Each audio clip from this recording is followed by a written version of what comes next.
სტამბოლის მერის დაკავების შემდეგ საზოგადოებრივი შეკრებების 4-დღიანი აკრძალვის მიუხედავად თურქეთის არაერთი ქალაქის ქუჩებში ექრემ იმამოღლუს ათასობით მხარდამჭერი შეიკრიბა. პრეზიდენტ რეჯეფ თაიფ ერდოღანის მთავარი პოლიტიკური მეტოქე 19 მარტს კორუფციისა და ტერორის გამოძიების ფარგლებში დააკავეს. ქვეყნის ერთ-ერთი ყველაზე პოპულარული ოპოზიციონერი ლიდერის დაკავების გასაპროტესტებლად ათასობით მომიტინგე სტამბოლში, ანკარასა და ქვეყნის სხვადასხვა ქალაქში ანტისამთავრობო აქციაზე გამოვიდა. 79 წლის ვარ და 3 შვილი მყავს. სურს ჩემმა შვილებმა ამ მშვენიერ ქვეყანაში იცხოვრონ და იმუშაონ. ხელისუფლებამ უნდა გაიაზროს, რომ დაშინებით გარდაუვალ თავიდან ვერ აირიდებს. რაც მოხდა ნამდვილად უკანონოა, უკანონო და უსაფუძვლო. ეს დემოკრატია არ არის. ხალხი ამას არ იმსახურებს. დემოკრატიის აივა.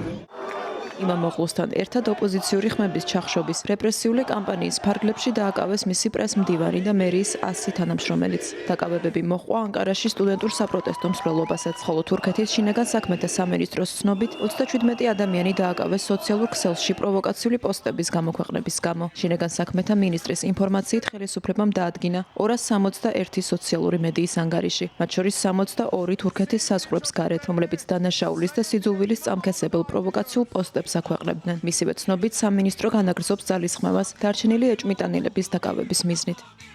განცხადება გააკეთა ქვეყნის იუსტიციის მინისტრმაც. მან დაკავებების სერიაში მთავრობის ჩართულობის და პოლიტიკური ანგარიშსწორების შესახებ ბრალდებები უარყო.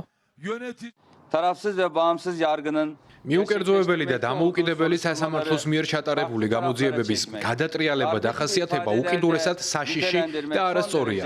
მართლმსაჯულების მიერ დაწყებული საქმეების პრეზიდენტთან დაკავშირება კი საუკეთესო შემთხვევაში თავხედური და შეუსაბამო.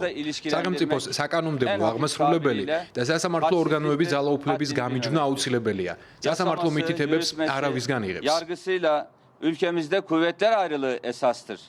პატიმრობაში მყოფი მერის პოლიტიკური პარტიის ლიდერმა ოზგურ ოზელმა ანკარაში გამართულ პრესკონფერენციაზე ხელისუფლება გადატრიალების მცდელობაში დაადანაშაულა. მათ ნებისმიერი ბოროტების ჩადენა შეუძლიათ. ჩვენ მზად ვართ ყველაფრისთვის. აშკარაა, რომ ეს პოლიტიკური ბრძოლა არ არის. ახლა ქვეყნის ყოფნა არ ყოფნის საკითხი დგას. რაც მოხდა, გადატრიალების მცდელობაა. მიუხედავად დაკავებებისა, ქვეყანაში მასშტაბური დემონსტრაციები არ წყდება. სტამბოლის ქუჩებში საპროტესტო მსვლელობაზე კვლავ გამოვიდნენ სტუდენტები, შეწეხილებით უფლებები კანონის სამართალი.